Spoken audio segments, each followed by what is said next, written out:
FIFA, the football game that has been dominating the football gaming industry for the last 8 years. It's the most realistic and intuitive football game out there.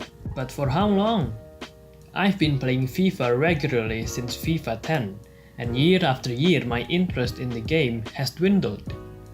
I would usually play FIFA for the whole year, or until the next game comes out.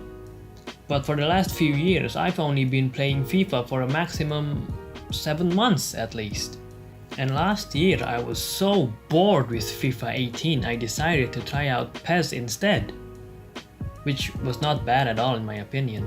But when FIFA 19 came out, I was so optimistic that EA would add something new into the game, which they did, to be fair, but it wasn't enough to keep me interested. As a result, I was done with the game at the beginning of January. So I thought to myself, maybe I should change football games, maybe I should play PES again, because I actually grew up playing PES.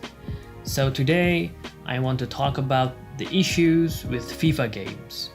Disclaimer, this does not include the FIFA mobile games, because that game is the literal cancer of football games. Anyway, let's get on with it, shall we? Right, the first issue I want to point out is the editing aspect of the game. Now in FIFA you could edit a player's weak foot, appearance and ratings, which they haven't changed or improved since FIFA 11, I think.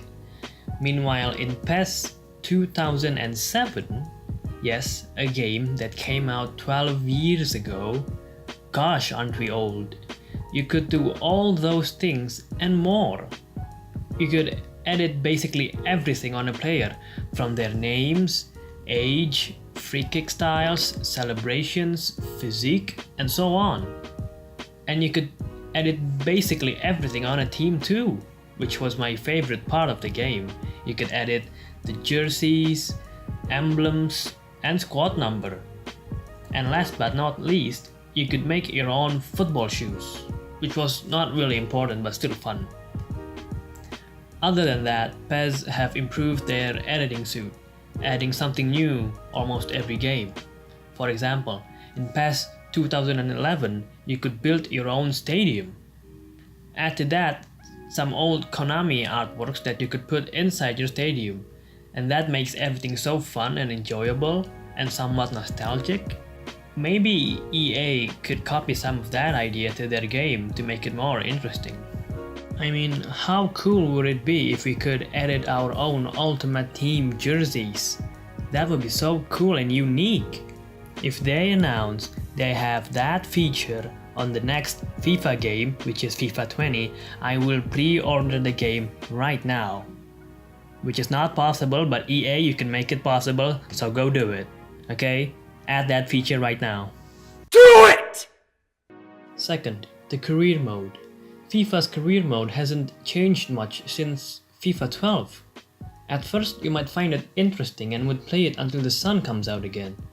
But then, after FIFA 16, it gets boring and annoying, especially when your players start to complain about game time after being benched only once.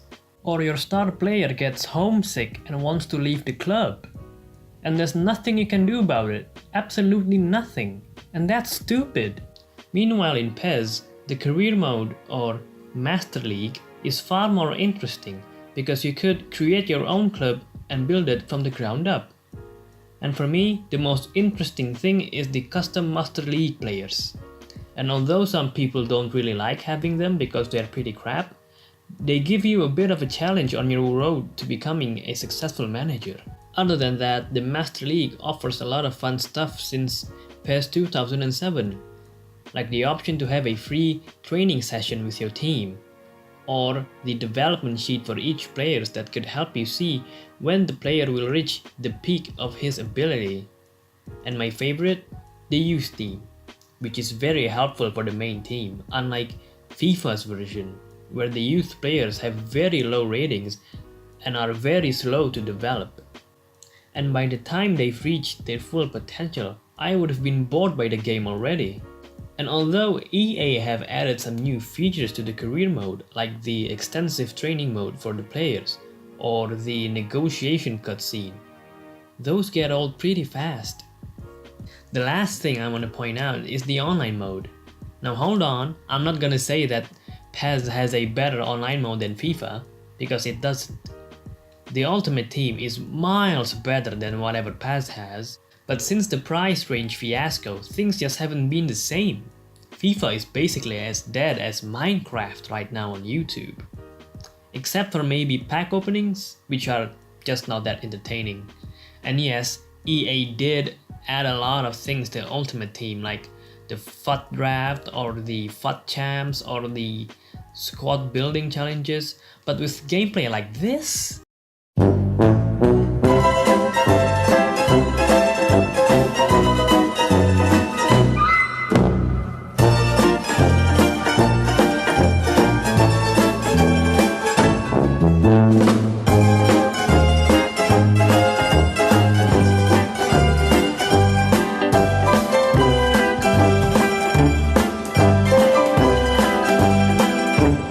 And some alleged scripting, players would get annoyed pretty fast. So basically what I'm saying is, I love playing FIFA, but with this creative stagnancy, EA might lose a customer in me. Which of course they wouldn't care because they're filthy stinking rich right now, but still though, if this continues for a couple of years, after that they don't really have much games that rake in a lot of money like FIFA does. FIFA might go under the radar again like it did before FIFA 10 arrived.